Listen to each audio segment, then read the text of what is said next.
Night టైంలో ప్రశాంతంగా ఆకాశం వైపు అలా చూస్తున్నప్పుడు మెరిసే నక్షత్రాలతో ఆకాశం చాలా అందంగా కనిపిస్తుంది. కాకపోతే అదే టైంలో ఆకాశం నుండి నక్షత్రాలు రాలి భూమి మీద పడుతుంటాయి. వీటిని ఫాలింగ్ స్టార్స్ అని అండ్ తెలుగులో అయితే తోకచుక్కలని కూడా అంటుంటారు. చాలా మంది అయితే ఇలా నక్షత్రాలు రాలే సమయంలో ఏదైనా కోరుకుంటే అది జరుగుతుందని కూడా నమ్ముతారు. కాకపోతే ఇలా నక్షత్రాలు ఎందుకు రాలుతాయో మీకు తెలుసా? నిజానికి అవి నక్షత్రాలు కాదు, అవి స్పేస్ లో ఉండే మెటరాయిడ్స్ అంటే ఉల్కలు. ఇవి భూమికి కొంచెం దగ్గరగా ఉండటం వల్ల అక్కడ ఉన్న వేగానికి ఇవి తట్టుకోలేక చిన్న చిన్న పార్ట్స్ గా కిందకు పడిపోతుంటాయి.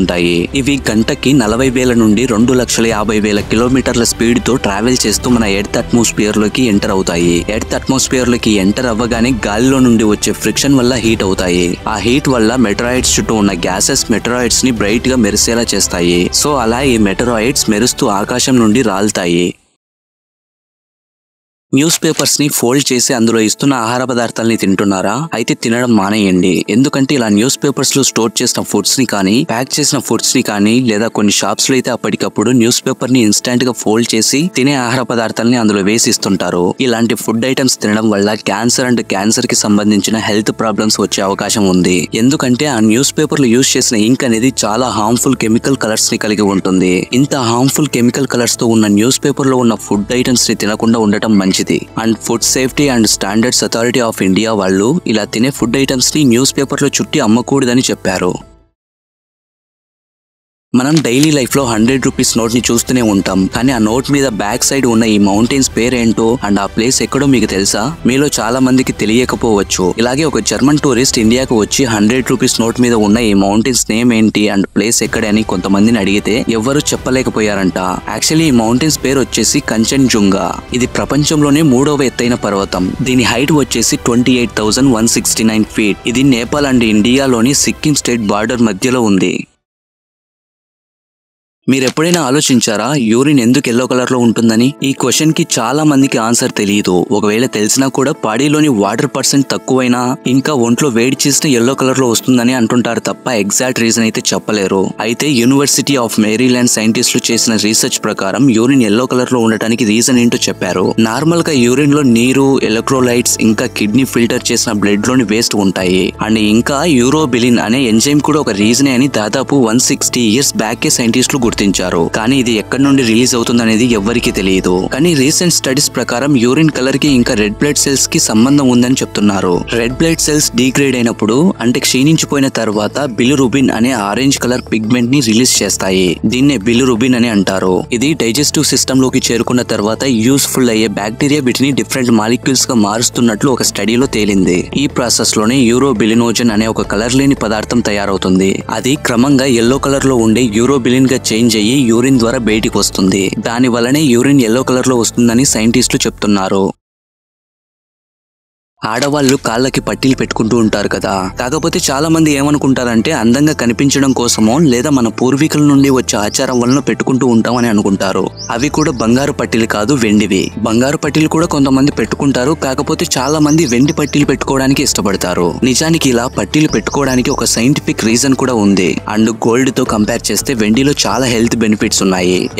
వెండి అనేది యాంటీ మైక్రోబయల్ ఏజెంట్ గా పనిచేస్తుంది. దానివల్ల ఈ వెండి అనేది వైరస్ అండ్ బ్యాక్టీరియా ని మన బాడీలోకి ఎంటర్ అవ్వకుండా స్టాప్ చేస్తుంది. ఇంకా మనకి ఏవైనా గాయాలు తగిలితే అవి త్వరగా నయం అవడానికి హెల్ప్ అవుతుంది. అండ్ పూర్వకాలంలో అయితే ఎక్కడికి వెళ్లాలన్నా కాలినడకతోనే వెళ్లేవాళ్ళు. అప్పుడు అంతగా రోడ్స్ కూడా ఉండేవి కాదు, మట్టి దారిలోనే నడిచి వెళ్లేవారు. అప్పుడు బాడీలోకి బ్యాక్టీరియా అండ్ వైరస్ ఎంటర్ అవ్వకుండా ఉండడానికి వెండి కంకణాలు ధరించేవాళ్ళు. ఇంకా ఇలాంటి మరెన్నో హెల్త్ బెనిఫిట్స్ ఉన్నాయి.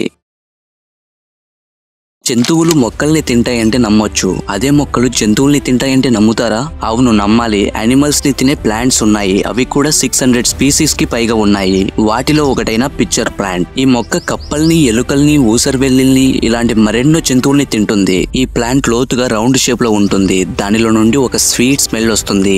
అలా వచ్చే స్మెల్ కి కొన్ని యానిమల్స్ అండ్ క్రియేచర్స్ అట్రాక్ట్ అయ్యి ఆ ప్లాంట్ మీదకు వస్తాయి. ఇలా వచ్చిన క్రియేచర్స్ అండ్ యానిమల్స్ ని ఆ ప్లాంట్ లోపలికి లాక్కుంటుంది. అలా ఒక్కసారి కీటకాలు, జంతువులు లోపలికి వెళ్ళాయంటే ఇంకా బయటకు రాలేవు. యాక్చువల్లీ ఇక్కడ క్వశ్చన్ ఏంటంటే అసలు ఈ ప్లాంట్స్ యానిమల్స్ ని ఎందుకు తింటాయంటే ఈ ప్లాంట్స్ తక్కువ న్యూట్రియంట్స్ ఉన్న వాటర్ లో పెరుగుతాయి. సో అవి బ్రతకడానికి వాటికి కావాల్సిన ప్రోటీన్స్ అండ్ విటమిన్స్ కావాలి. అందుకే ఈ మొక్కలు జంతువుల్ని తింటూ బ్రతుకుతాయి.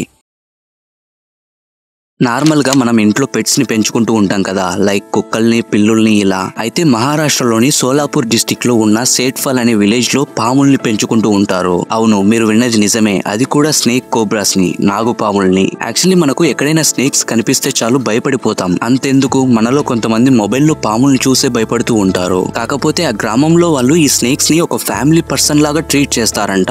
ఈ స్నేక్స్ ప్రతి ఒక్కొక్కరి ఇంట్లో ఒక్కొక్కటైనా ఉంటుందంట. అండ్ ఇవి ఉండడానికి వారి ఇండ్లలో కూడా ఒక సపరేట్ ప్లేస్ ఉంటుంది. అంటే మన ఇంట్లో పెట్స్ ఎలా తిరుగుతాయో అక్కడ ఆ విలేజ్ లో నాగుపాములు అంత ఫ్రీగా తిరుగుతూ ఉంటాయి. ఇప్పటి వరకు ఆ విలేజ్ లో ఉన్న వాళ్ళలో ఒక్కరిని కూడా ఒక్కసారి కూడా ఈ నాగుపాములు కాటు వేయలేదు. అండ్ ఆ విలేజ్ లో వాళ్ళు ఏమని నమ్ముతారంటే ఆ నాగుపాముల్ని దేవతలా భావిస్తారు. ఇంకా ఆ దేవతలు ఈ పాముల రూపంలో ఇలా వారి మధ్య ఉంటున్నారని అనుకుంటారు.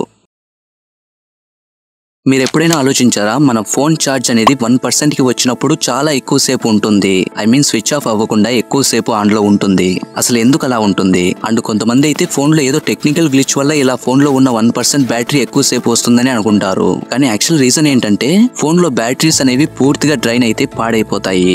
సో అలా జరగకుండా ఆపడం కోసం ఫోన్స్ లో ఛార్జ్ 1% ని ఎక్కువసేపు చూపించేలా ఫోన్స్ ని డిజైన్ చేశారు. అండ్ మీ మొబైల్ ఫోన్స్ లో ఛార్జ్ 20% కంటే తక్కువగా ఉంటే యూజ్ చేయకండి. ఎందుకంటే ఆ టైంలో మీ మొబైల్ ఫోన్స్ లో రేడియేషన్ లెవెల్స్ అనేవి చాలా ఎక్కువగా ఉంటాయి.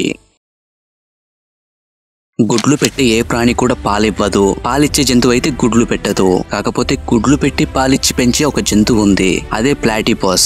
ఇది చూడ్డానికి దీని మూతి బాతులా ఇంకా బాడీ సీల్ లా ఉంటుంది. వీటి లైఫ్ స్పాన్ వచ్చేసి 15 to 8 years వరకు ఉంటుంది. ఇవి ఆస్ట్రేలియాలో ఎక్కువగా ఉంటాయి. మేల్ ప్లాటోపస్ లకు వెనక దాని పాదాల క్రింద ఒక ముళ్ళులాగా ఉంటుంది. దానితో ఎనిమీస్ ని అటాక్ చేసి చంపుతుంది.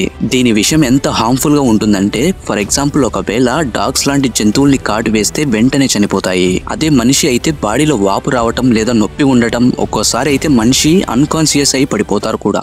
సో లాస్ట్ ఫ్యాక్ట్ వినే ముందు ఈ వీడియోకి ఒక్క లైక్ చేయండి. ఇలా మీరు లైక్ చేయడం వల్ల నాకు ఇలాంటి ఇన్ఫర్మేటివ్ వీడియోస్ చేయడానికి ఒక మోటివేషన్ లా ఉంటుంది. అండ్ ఇలాంటి ఇన్ఫర్మేటివ్ వీడియోస్ కోసం వెంటనే కింద ఉన్న సబ్స్క్రైబ్ బటన్ ని క్లిక్ చేసి సబ్స్క్రైబ్ చేసుకోండి.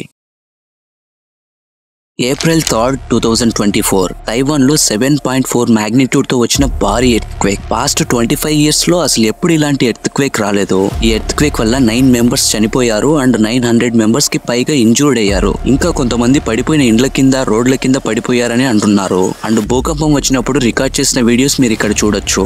దీని తర్వాత ఒక పెద్ద సునామీ వచ్చే ఛాన్స్ కూడా ఉందని అలర్ట్ చేశారు. ఇంకా జపాన్ అండ్ ఫిలిప్పీన్స్ లో కూడా ఎర్త్ క్వేక్ ఎఫెక్ట్ కనిపించింది. అసలు భూకంపాలు ఎందుకు వస్తాయి?